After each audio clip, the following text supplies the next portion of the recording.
Hello guys, क्या हाल है? कैसे हैं आप लोग? सब ठीक हैं? उम्मीद है आप लोग सब खैरियत से होंगे। आज के इस वीडियो लेक्चर में हम डिस्कस करने जा रहे हैं पावर प्लांट का लेक्चर, जिसके अंदर हम लोग जो है नोज़ल के बारे में डिस्कशन करेंगे और नोज़ल के न्यूमेरिकल सॉल्व करेंगे। सबसे पहले हम लोग बात करते हैं नोज़ल। नोज़ल हमारे पास एक ऐसा डिवाइस है जो कि हमारे पास वेलोसिटी इंक्रीज़ करने के काम आता है। नोज़ल हमारे पास एक ऐसा डिवाइस है जो कि हमारे फ्लूइड की वेलोसिटी को इंक्रीज बढ़ाने के काम आता है। सेकंड, नोजल को हम लोग कंसीडर कर रहे हैं कि स्टेडी फ्लो डिवाइस, मतलब कि यहाँ पर जो हमारे पास फ्लो है वो क्या होगा, with respect to time variate नहीं कर रहा।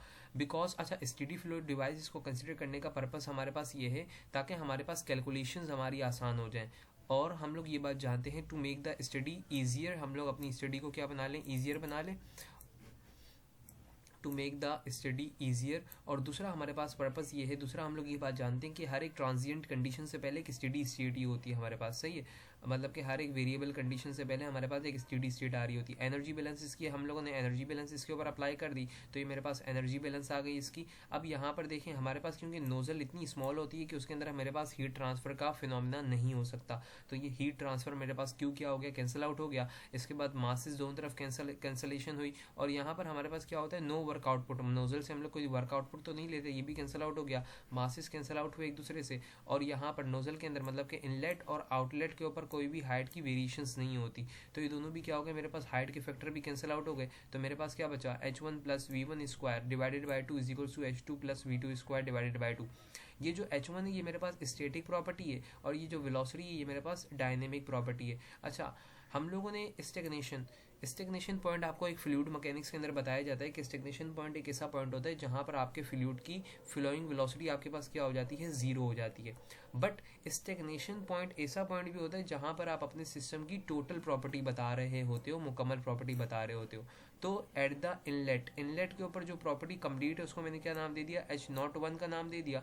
और आउटलेट के ऊपर जो कंप्लीट प्रॉपर्टी है उसको मैंने क्या नाम दे दिया, H02 का नाम दे दिया। अब यहाँ पर मैंने मुकम्मल प्रॉपर्टी को नाम दे दिया H01 और H02 का। मैं जानता हूँ कि H01 मेरे पास क्या होगा, H01 मेरे पास होगा CP-T1। यहाँ पर जो H1 है इसको मैं रिप्लेस कर सकता हूँ CP-T1 plus V one square over 2, और H2 को रिप्लेस कर सकता हूँ CP-T2 plus V two square over 2। तो दैट्स मीन कि एक सिंपल H को, एक सिंपल कंप्लीट एच की जब मैं बात करता हूँ कंप्लीट प्रॉपर्टी की, तो उसको मैं कैसे लिख सकता हूँ, मैं लिख सकता हूँ CP-T plus V square over 2 in general form, सही है ना। इनलेट की बात हो रही है ना आउटलेट की, बस हम लोग एक जनरल बात करें कि मुकम्मल सिस्टम की प्रॉपर्टी बतानी है, तो H0 को मैं रिप्रेजेंट कर सकता हूँ CP-T plus V square over 2 से। अब यहाँ पर H0 ओपन होगा, CP-T0 आएगा, और इस इक्वेशन को जब मैं सिंप्लीफाई करूँगा तो मेरे पास क्या आ जाएगा, T0 is equal to T plus V square over 2 CP। अब यहाँ पर ये क्या बता रहा है, ये आपको ये बात बता रहा है कि आपने ना एक डक्ट कंसीडर कर लो। आप उस डक्ट के इनलेट के ऊपर जो वेलोसिटी है वो 15 मीटर पर सेकेंड है, और जो टेम्परेचर है वो 300 केल्विन है। आपने डक्ट के किसी भी पॉइंट के ऊपर एक प्रॉब इंसर्ट कर दिया, और इस प्रॉब के ऊपर आप प्रॉपर्टीज मेजर कर रहे हो। तो ये रिलेशन ये बता रहा है कि जो टेम्परेचर इनलेट पे होगा ज़रूरी नहीं कि वो टेम्परेचर इस प्रॉप के पॉइंट के ऊपर भी हो, ठीक है, पहली बात। और उसके अंदर वेरिएशन आएगी, मतलब कि T0 पूरा का पूरा T के बराबर नहीं होगा, बट उसके अंदर वेलोसिटी का इफेक्ट भी क्या होगा, इंक्लूडेड होगा। हम लोगों ने वेलोसिटी की इफेक्ट को क्या कर दिया, डायनेमिक इफेक्ट को इसके अंदर इंक्लूड किया, तो ये प्रॉप जो मेजर करेगा वो इसका रियल टेम्परेचर होगा। मेरी बात समझ में आ रही है आपको? क्योंकि ये प्रॉप वेलोसिटी को क्या कर रहा है, स्टॉप कर रहा है, और फ्लूइड को स्टॉप कर रहा है, तो इसके अंदर ये टेम्परेचर सिर्फ 300 केल्विन नहीं होगा, बल्कि वेलोसिटी का इफेक्ट भी क्या होगा, इंक्लूडेड होगा, जो कि हम लोग ऐड अप कर रहे हैं। आपने देखा कि इस पॉइंट के ऊपर प्रॉप जहां पर आप लोगों ने लगाया वहां पर टेम्परेचर है इतना, 0.112 केल्विन का क्या हुआ, इंक्रीमेंट हुआ है। इसी तरीके से अगर वेलोसिटी आप मजीद बढ़ा दें, यहाँ पर 15 थी, अगर आप 200 की स्पीड से करें और प्रॉप को किसी भी पॉइंट के ऊपर आप इंसर्ट कर लें, तो उस वक्त जब आप टेम्परेचर नोट करोगे तो आपका टेम्परेचर और बढ़ गया। मतलब कि आपकी सिस्टम की प्रॉपर्टी सिर्फ और सिर्फ इनलेट के टेम्परेचर के ऊपर डिपेंड नहीं कर रही, बल्कि इस चीज़ पे भी डिपेंड कर रही है कि आपका फ्लूइड किस वेलोसिटी से मूव कर रहा है। आपका फ्लूइड जितनी तेज़ वेलोसिटी से मूव करेगा टेम्परेचर उतना ज़्यादा बढ़ेगा। सही है, मेरी बात समझ में आ रही है आपको? तो ये होता है हमारे पास कंप्लीट सिस्टम की प्रॉपर्टी निकालने का तरीका कि आप वेलोसिटी के इफेक्ट को भी क्या करें, इंक्लूड करें। Stagnation property remain the same, यहाँ पर तो सेम रहेगी, बट जब वेलोसिटी के अंदर चेंजेस आ जाती है, क्योंकि नोजल के अंदर काम ही होता है कि यहाँ पर वेलोसिटी कम होगी, यहाँ पर वेलोसिटी ज़्यादा, तो इसकी स्टैग्नेशन प्रॉपर्टीज़ के अंदर भी तब्दीली आ जाएगी, टेम्परेचर के अंदर भी वेरिएशंस आ जाएगी। ठीक है। अच्छा, अब पहला न्यूमेरिकल इसका सॉल्व करने जा रहे हैं। कह रहा है कि an aircraft is flying at 250 metre per second. हमारे पास एक एयरक्राफ्ट है जो कि 250 मीटर पर सेकेंड से फ्लाई कर रहा है एट 500 मीटर, 500 मीटर के ऊपर। व्हेन द एटमॉस्फेरिक प्रेशर, जब एटमॉस्फेरिक प्रेशर आपके पास कितना है 54.05 किलो पास्कल, और एम्बियंट टेम्परेचर, हवा का टेम्परेचर कितना है 255.7 केल्विन। डी एक्सलरेटेड इन अ डिफ्यूज़र, ये हमारे पास डी एक्सलरेट हो रहा है, मतलब कि ये प्रेशर और ये टेम्परेचर आपके पास क्या हो रहा है, डी एक्सलरेट हो रहा है एक डिफ्यूज़र के अंदर। डिफ्यूज़र की यही शेप होती है, प्रेशर और टेम्परेचर लिखा। और इसके बाद कह रहा है and nose before it enters into the compressor, पहले वो डिफ्यूज़र के अंदर डी एक्सलरेट हो रहा है और इसके बाद वो किसके अंदर जा रहा है, आपके पास कॉम्प्रेसर में जा रहा है। कॉम्प्रेसर को इस तरीके से हम लोग डिनोट करते हैं। सो कह रहा है determine the stagnation pressure at the compression inlet. आप स्टैग्नेशन प्रेशर बता दो, मतलब कि कंप्लीट प्रॉपर्टी बता दो कॉम्प्रेशन के इनलेट के ऊपर, और टेम्परेचर भी हम लोग कैलकुलेट कर लेंगे। The required compressor work per unit mass, और कॉम्प्रेसर का वर्क बता दो कितना होगा। सही है। If the pressure ratio of the compression is 8, compressor का जो प्रेशर रेशियो दिया है वो 8। याद रखिएगा जो रेशियो होता है ना वो हमेशा फाइनल ओवर इनिशियल होता है। तो यहाँ पर आपने मार्क किया ये पॉइंट 1 था, तो इसकी प्रॉपर्टी P1 T1 हो गई, ये नॉट 1 हो गया और ये नॉट 2 हो गया। सो P01 T01 और P02 और T02। अब नॉट क्यों लगाते हैं, एक तो हम लोग इसकी कंप्लीट प्रॉपर्टी की बात कर रहे हैं कंप्रेसर के इनलेट और आउटलेट के ऊपर, और प्रेशर रेशियो मैंने क्या बोला, फाइनल ओवर इनिशियल होगा, क्योंकि कंप्रेसर का दिया हुआ है तो क्या होगा P0 ओवर P01 8 के बराबर होगा। क्लियर हो गई बात यहाँ तक? आपको डेटा समझ में आ गया। आपको क्या मालूम करना है, आपको पहले तो इनलेट के ऊपर स्टैग्नेशन प्रेशर मालूम करना है, और दूसरा आप लोगों को कंप्रेसर का वर्क मालूम करना है। आप लोगों को प्रेशर रेशियो दिया हुआ है। अच्छा, मेथड आपके पास क्या होगा, देखो आप जब T01 निकालोगे स्टैग्नेशन प्रॉपर्टी पॉइंट 1 के ऊपर, तो आपने अभी भी तरीका पढ़ा था कि बराबर तो होता है T1 के, लेकिन उसके अंदर वेलोसिटी का इफेक्ट क्या होता है, इंक्लूडेड होता है। CP की वैल्यू आप लोगों को याद रखनी होगी, अक्सर पेपर में दी नहीं जाती। तो CP की वैल्यू होती है 1.005 एक्सपोनेंट 3, और गैमा हमारे पास गैमा जो CP ओवर CV का रेशियो है वो 1.4। तो यहाँ से मैं क्या निकाल लूँगा, T01। अब T01 में निकाल चुका हूँ, मुझे क्या निकालना है, T02। तो मैं इन दोनों के दरमियान में, क्योंकि यहाँ पर ऊपर मुझे कहा गया कि ये मेरे पास जो है ना, assuming diffuser and nozzle to be isentropic, diffuser और नोजल आपके पास क्या है, आइजेंट्रोपिक है। ये कॉम्प्रेसर यहाँ पर जो है ये नोजल की जगह पर कॉम्प्रेसर आना चाहिए। कॉम्प्रेसर भी क्या है आपके पास, डिफ्यूज़र और कॉम्प्रेसर, ये दोनों के दोनों आपके पास क्या है, आइजेंट्रोपिक ही है। तो कॉम्प्रेसर के ऊपर आप क्या लगा देंगे, कॉम्प्रेसर के ऊपर आपने लगाया आइजेंट्रोपिक रिलेशन, जो कि हम लोग कंबाइन साइकिल के अंदर डिस्कस कर चुके हैं। ये आइजेंट्रोपिक रिलेशन के टेम्परेचर और प्रेशर दोनों आमने सामने आते हैं। T01 और T1 इज इक्वल टू क्या हो जाएगा आपके पास, P01 ओवर P1 की पावर गैमा -1 ओवर गैमा। सो इस रिलेशन का यूज़ करते हुए आप यहाँ से क्या निकाल लोगे, P01 निकाल लोगे। सही, पहले तो डिफ्यूज़र के ऊपर और कंप्रेसर के ऊपर आपने लगाया ये रिलेशन, ठीक हो गया। डिफ्यूज़र के इनलेट के ऊपर और डिफ्यूज़र के आउटलेट के ऊपर आपने लगाया, तो ये रिलेशन आपने यूज़ करते हुए क्या निकाल लेंगे, P01। फिर आपने लगाया कंप्रेसर के इनलेट और कंप्रेसर के आउटलेट के ऊपर T02 over T01 is equal to P02 over P01, और आप T02 निकाल लेंगे। फिर आप वर्क का फॉर्मूला मेरे पास क्या होगा, H02 माइनस H01, और फिर आप H0 को रिप्लेस कर देंगे CP से, तो हो जाएगा T02 ओवर माइनस T01। तो ये वजह थी कि हम लोगों ने टेम्परेचर्स भी निकाले ताकि हम लोग वर्क डन मालूम कर सकें। अब देखिएगा, सबसे पहले तो T0 निकाला हम लोगों ने, T1 की वैल्यू मैंने रख दी, और वेलोसिटी का इफेक्ट इसके अंदर इंक्लूड किया, डिवाइडेड बाय 2CP, तो मेरे पास आ गया T01। अब P01 को मैंने अकेला कर दिया इस रिलेशन में से, तो मेरे पास ये वाला रिलेशन बन गया, और इसके अंदर वैल्यू सब्स्टिट्यूट करने के बाद मेरे पास आ गया P01। अब P01 भी मेरे पास मौजूद है। अब P01 तो मुझे प्रेशर उसमें निकालना था, और T01 मैंने क्यों निकाला, ताकि मैं वर्क डन निकाल लूँ। अब मैं आता हूँ जनाब का डिफ्यूज़र और कंप्रेसर के ऊपर, डिफ्यूज़र और कंप्रेसर के ऊपर, 1 सेकेंड, ये यहाँ पर सॉरी ये कंप्रेसर की बात कर रहा है। T01 तो हम निकाल चुके हैं और P01 भी हम निकाल चुके हैं। ये वाला रिलेशन मुझे यूज़ करना था, तो यहाँ पर आना था T01। यहाँ पर मैं करेक्शन कर देता हूँ, let make the correction at here. ये मेरे पास क्या होगा, ये मेरे पास होगा T01। सही, ये विजिबल नहीं हो रहा, 1 सेकेंड। अब देख लें यहाँ पर क्या आएगा मेरे पास, यहाँ पर आएगा T01। तो T01 क्योंकि ये वाला रिलेशन मैंने यूज़ किया है कंप्रेसर के ऊपर, यहाँ से मैं क्या निकाल लूँगा, T02 निकाल लूँगा। T02 मैंने निकाल लिया। अब T02 निकालने के बाद वर्क डन के फॉर्मूले पे आऊँगा। 1.005 CP की T02 की वैल्यू 519.5 और T01 की वैल्यू 286.79। तो मेरे पास क्या आ गया, वर्क डन इसका कैलकुलेट हो गया। ये था एक हमारे पास न्यूमेरिकल नोज़ल जिसके अंदर हम लोगों ने डिफ्यूज़र और कंप्रेसर का न्यूमेरिकल सॉल्व किया और उसके कॉन्सेप्ट को समझा कि स्टैग्नेशन प्रॉपर्टी वगैरह का क्या कॉन्सेप्ट होता है। Now coming towards the next question of the converging diverging nozzle. ये पेपर में बहुत ज़्यादा रिपीटेटिव क्वेश्चन है, ये बहुत आते हैं। अब कह रहे हैं हमारे पास स्टीम है 30 बार। हमारे पास जो स्टीम है वो कितने बार के ऊपर है, 30 बार और 350 डिग्री सेंटीग्रेड के ऊपर। एक्सपेंड थ्रू आ CD नोज़ल। CD नोज़ल आप जैसे ही आपको बोला जाए ना, आप ये डायग्राम हमेशा बना लेंगे पेपर के सेंटर में। CD नोज़ल कह दिया आप लोगों ने, डायग्राम बना दी। द एग्जिट प्लेन, ये जो प्रेशर दिया गया होगा, सीम एट एक्सपेंड हो रही है, सीम इसके ऊपर एक्सपेंड होना स्टार्ट हुई है, तो ये आपके पास क्या होगा, आप CD नोज़ल का यहाँ पर ये वाला मार्क कर लेंगे नॉट, ये वाला सेंटर वाला होगा स्टैटिक, और ये क्या होगा 1। हमेशा इसी सीक्वेंस को फॉलो करते हुए आप लोग चलेंगे, ठीक है। अच्छा, ये 30 बार और 350 डिग्री सेंटीग्रेड आपके पास यहाँ पर आ गया, ओके, एक्सपेंड हो रही है इससे। और कह रहा है द एग्जिट प्लेन प्रेशर आपके पास कितना है, 3 बार्स है। तो ये आप लोगों ने P1 लिख दिया कि आपके पास एग्जिट प्लेन प्रेशर कितना आ गया, 3 बार्स आ गया। आगे कह रहा है आपके पास मास फ्लो रेट आपके पास कर रहा था 0.5 किलोग्राम पर सेकंड का। एफिशिएंसी, आइसेंट्रोपिक एफिशिएंसी दी गई है। जब भी आइसेंट्रोपिक एफिशिएंसी दी जाती है तो आप लोग क्या निकालते हैं, एक्चुअल निकालते हैं। ये याद रखिएगा, रीहीटिंग में आपको बताया नहीं गया, रीहीटिंग में मैंने कोई ऐसा न्यूमेरिकल करवाया नहीं, बट ये बात यहाँ पर बता रहा हूँ। होता ये है कि आप जब भी आपको आइसेंट्रोपिक एफिशिएंसी दी जाती है तो उससे आप एक्चुअल एंथैल्पीज निकालते हैं और उसको अपनी कैलकुलेशंस में यूज़ करते हैं।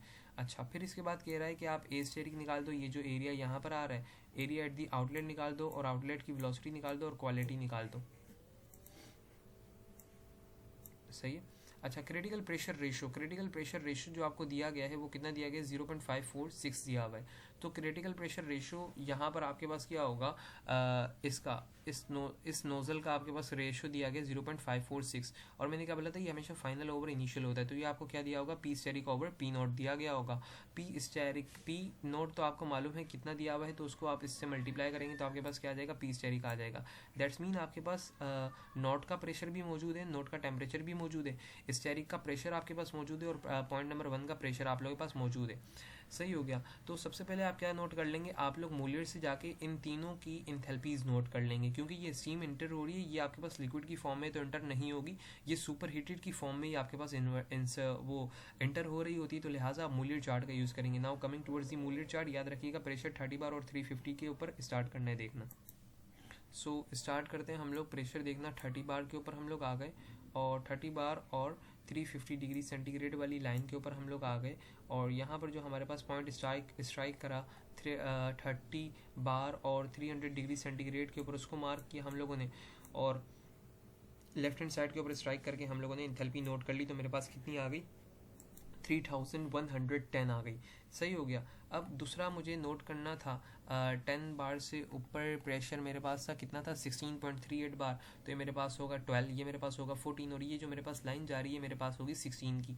तो मैं इसी 16 की लाइन को फॉलो करते हुए नीचे आया, और ये मैंने स्ट्रेट लाइन ड्रॉप कर दी, क्योंकि मैं जानता हूँ क्योंकि मेरे पास ये जो नोज़ल होती है कन्वर्जिंग डाइवर्जिंग नोज़ल, ये आइसेंट्रोपिक होती है। आइसेंट्रोपिक का मतलब ये होता है कि आपकी एंट्रोपी रह रही है सेम, ये जो नीचे एंट्रोपी आ रही है ना ये सेम है। तो स्ट्रेट लाइन आप लोगों ने ड्रॉप कर दी, और दूसरे प्रेशर के ऊपर आए जो कि आपके पास कितना था, 16 का प्रेशर था। दूसरा प्रेशर आपके पास कितना था, 16.38 था। मैंने 16 लेके कैलकुलेशंस की हैं, तो 16 के प्रेशर के ऊपर आपने आके नीचे आप आते गए जो स्ट्रेट लाइन पे जहाँ पर स्ट्राइक किया वो पॉइंट आपने नोट किया, और वहाँ की आप लोगों ने एंथैल्पी नोट कर ली। वो एंथैल्पी आपके पास कितनी आ गई, 2950 आ गई। इसी तरीके से पॉइंट जो आपके पास नेक्स्ट पॉइंट था, उस नेक्स्ट पॉइंट के ऊपर आप आए, दैट्स मीन कि आपके पास जो है 3 बार का प्रेशर आ रहा था, तो ये 3 बार की लाइन आपके पास नीचे आ रही है, ये सेम एंट्रोपी वाली लाइन को स्ट्राइक कर रही है, और जहाँ पर आपके पास लेफ्ट हैंड साइड पे आप लोगों ने प्रोजेक्ट करवाया तो आपके पास इंथैल्पी कितनी आ गई, 2620 आ गई। ये सारी जो इंथैल्पीज आपके पास आ रही हैं, सारी की सारी क्या है, ये सारी की सारी आपके पास आइसेंट्रोपिक इंथैल्पीज आप लोग नोट करते जा रहे हैं। अच्छा, सो हम लोगों ने ये सारी की सारी आइसेंट्रोपिक एफिशिएंसी नोट कर ली। एच नोट मेरे पास 3110 आ रही थी। एच एस स्टेरिक, क्योंकि एस क्यों लगाया, क्योंकि आइसेंट्रोपिक है, 2950 आ रही थी। और मेरे पास H1S मेरे पास कितनी आ रही थी, 2620 किलो जूल पर केजी आ रही थी। अब मुझे आइसेंट्रोपिक से क्या निकालनी है, एक्चुअल निकालनी है। अच्छा, अब देखें, आपको ये एफिशिएंसी का फॉर्मूला मैं बनाना सिखा रहा हूँ यहाँ पर, कि एफिशिएंसी का ये फॉर्मूला कैसे बनाया जाता है, यहाँ पर सिखा रहा हूँ मैं, ठीक है। अच्छा, हम लोग एफिशिएंसी में ऊपर न्यूमिनेटर में हमेशा याद रखिएगा स्मॉलर वैल्यू रखते हैं, नीचे हमेशा हम लोग ग्रेटर वैल्यू रखते हैं। अगर मैं बात कर रहा हूँ टरबाइन की, तो टरबाइन का एक्चुअल वर्क में अगर आपसे पूछूं कि टरबाइन जो असल में वर्क देता होगा और जो थ्योरेटिकल वर्क देता होगा, कौन सा कम देता होगा, तो आप बोलेंगे कि हमारे पास टरबाइन हमेशा एक्चुअल वर्क कम देता है। तो टरबाइन का फॉर्मूला क्या होगा, टरबाइन का फॉर्मूला हो जाएगा H naught minus H actual divided by H naught minus H asterisk, नीचे वाला एच एस मेरे पास क्या है, आइसेंट्रोपिक। अच्छा, अगर मैं बात करूं पंप की, कि पंप का वर्क इनपुट वो एक्चुअल में ज़्यादा होता होगा, या फिर हमारे पास थ्योरेटिकल में ज़्यादा आता होगा। पंप का जो वर्क इनपुट है ना, वो वर्क इनपुट किसके अंदर ज़्यादा आता होगा, तो आप बोलेंगे एक्चुअल के अंदर वर्क इनपुट हम लोगों को ज़्यादा देना पड़ता होगा। और तो जो ज़्यादा वाली वैल्यू आती है वो हमेशा कहाँ पर आती है, नीचे आती है, सही। यहाँ पर आप लिख देंगे नीचे H नॉट माइनस एच ए, के एक्चुअल में हम लोगों को ज़्यादा देना पड़ रहा है, थ्योरेटिकल में कम आ रहा है हमारे पास। ये हमारे पास हो जाएगा पंप का फॉर्मूला। इसी तरीके से अगर मैं बात करूँ नोज़ल की, कि नोज़ल का काम होता है वेलोसिटी इंक्रीज़ करना। नोज़ल का काम क्या होता है, वेलोसिटी को इंक्रीज़ करना होता है।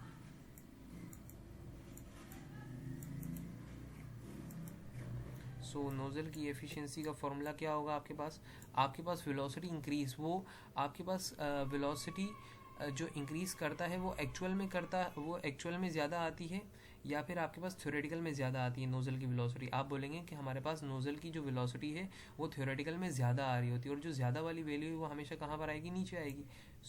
ये आपके पास हो जाएगा H naught minus H S, और यहाँ पर ऊपर क्या हो जाएगा, H नॉट माइनस एच ए। ये आपके पास फॉर्मूला है। आप बस ये याद रखिए कि अगर टरबाइन की बात कर रहा हूँ, तो टरबाइन का मुझे पहले तो एक चीज़ सेलेक्ट कीजिए, हम लोग बात करते हैं एक्चुअल की। टरबाइन के अंदर मुझे जो एक्चुअल वर्क आउटपुट है वो कम मिलता है या ज़्यादा मिलता है, तो आप बोलेंगे टरबाइन के अंदर एक्चुअल वर्क आउटपुट जो है वो कम मिलता है, तो आगे ऊपर। पंप के अंदर एक्चुअल वर्क इनपुट, मेरे पास एक्चुअल वर्क इनपुट मुझे कम मिलता है या ज़्यादा, तो आप बोलेंगे एक्चुअल वर्क इनपुट हम लोगों को ज़्यादा देना पड़ता है, तो वो आ जाएगा नीचे। नोज़ल के अंदर मेरे पास एक्चुअल वेलोसिटी जो है वो कम आती है या ज़्यादा आती है, तो आप बोलेंगे कम आती है, तो वो कहाँ पर आ जाएगी, ऊपर। इस तरीके से आप ये फॉर्मूले बनाते जाएंगे। अब नोज़ल की हम लोग CD की हम लोग बात कर रहे हैं। सबसे पहले नोज़ल की, फिर आपके पास आता है डिफ्यूज़र। दोनों के ऊपर एफिशिएंसी का फॉर्मूला लगा दिया। यहाँ पर क्या होगा, H naught minus H A asterisk और over H naught minus H S asterisk. यहाँ पर क्या होगा, H naught minus H1A divided by H naught minus H1S। यहाँ से आप लोगों ने क्या अकेला किया, यहाँ से आप लोगों ने एक्चुअल अकेला कर लिया। 1 सेकेंड, यहाँ से आप लोगों ने एक्चुअल अकेला कर लिया, एक्चुअल का फॉर्मूला ये बन गया, और आप लोगों ने एक्चुअल के अंदर वैल्यू सब्स्टिट्यूट करके क्या निकाली, एक्चुअल एंथैल्पी निकाली। यहाँ पर भी आप लोगों ने एक्चुअल एंथैल्पी नोट डाउन कर ली, सही है। अच्छा, इसके बाद आप लोगों ने क्या किया, हम लोग जानते हैं कि मास फ्लो रेट का फॉर्मूला होता है रो AV, density into area into velocity. Density, area, velocity mass flow rate का फॉर्मूला होता है। यहाँ से एरिया को अकेला करूँगा तो मेरे पास हो जाएगा mass flow rate divided by density into velocity, और 1 ओवर रो मेरे पास बराबर होता है स्पेसिफिक वेलोसिटी के। तो एरिया का फॉर्मूला, अच्छा वेलोसिटी का ये फॉर्मूला भी आप लोगों को डेरिवेशन में करवाया जाता है। यहाँ पर डायरेक्ट में यूज़ कर रहा हूँ 44.72 under root H naught minus H A asterisk, सही है। अच्छा, अब यहाँ पर जो मेरे पास ये है स्पेसिफिक वॉल्यूम, मेरे पास मास मौजूद है, मेरे पास इंथैल्पीज मौजूद है, मुझे स्पेसिफिक वॉल्यूम निकालना है। स्पेसिफिक वॉल्यूम भी किसके ऊपर निकालना है, 16.38 के ऊपर निकालना है, सुपर हीटेड के रीजन के अंदर। आप क्या करेंगे, वी स्टेरिक के लिए काम कर रहे हैं, और वी स्टेरिक जब आप काम करेंगे तो आपके पास स्टीम टेबल के अंदर जो है वो 16 बार के ऊपर स्टीम टेबल के अंदर 16.38 बार मौजूद नहीं है, तो आप 16 बार के ऊपर जाएंगे और इस इंथैल्पी को ढूंढेंगे 2982, तो ये भी आपको नहीं मिलेगी। आपको इसके ऊपर नीचे की वैल्यूज़ मिल रही होगी स्पेसिफिक वॉल्यूम की, वो लेके आप क्या निकाल लेंगे, मीन निकाल लेंगे। फिर आपके पास आप जाएंगे V17 के लिए 17 बार के ऊपर, और 2982 के ऊपर आप ऊपर नीचे आपको दो वैल्यूज़ मिल रही होगी, उसके ऊपर स्पेसिफिक वॉल्यूम निकाल लेंगे। तो आपके पास 16.38 की एक 16 बार के ऊपर स्पेसिफिक वॉल्यूम निकाल लिया, एक 17 बार्स के ऊपर निकाल लिया। फिर इन दोनों को आप क्या कर लेंगे, इन दोनों का मीन निकाल लेंगे, तो आपके पास क्या आ जाएगा, V स्टेरिक आ जाएगा। सही हो गया। और अब आप याद रखिएगा V1 के लिए, पॉइंट नंबर 1 के लिए 3 बार था और इंथैल्पी मेरे पास इतनी थी। सो पॉइंट 1 के ऊपर याद रखिएगा हमेशा जो क्वालिटी आपके पास आती है वो कितनी आती है, CD नोजल के ऊपर at outlet it is saturated vapour, saturated vapour ही हासिल होता है हमेशा। तो क्वालिटी आपके पास क्या हो जाएगी, 1 हो जाएगी, मतलब कि V1 बराबर हो जाएगा VG के। तो आप लोगों ने 3 बार के ऊपर जाते के साथ क्या नोट कर लिया, VG नोट कर लिया, तो आपके पास V1 कितना आ गया, 0.6058 मीटर क्यूब पर kg आ गया। अब आप दोनों के एरियाज़ के फॉर्मूले के अंदर सब्सटीट्यूशन करेंगे तो आपके पास दोनों के क्या आ जाएंगे, एरियाज़ आ जाएंगे, मार्क नंबर 1 के भी और मार्क स्टेरिक के भी। ठीक है। सो ये था आपके पास एक CD का न्यूमेरिकल जो कि हमारे पास बेस करता था स्टीम के ऊपर, जिसके अंदर हम लोगों ने यूज़ की थी स्टीम।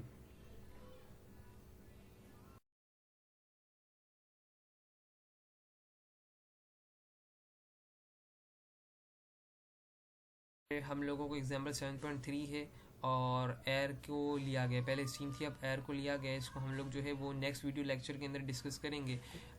इस वीडियो लेक्चर के अंदर फ़िलहाल इतना ही। अगर आपको ये वीडियो लेक्चर पसंद आया हो तो इसको लाइक कीजिए। इसके अंदर अगर कोई चीज़ क्लियर ना हुई हो तो आप कमेंट करके पूछ सकते हैं और इसको ज़्यादा से ज़्यादा आगे शेयर कीजिए। Thank you.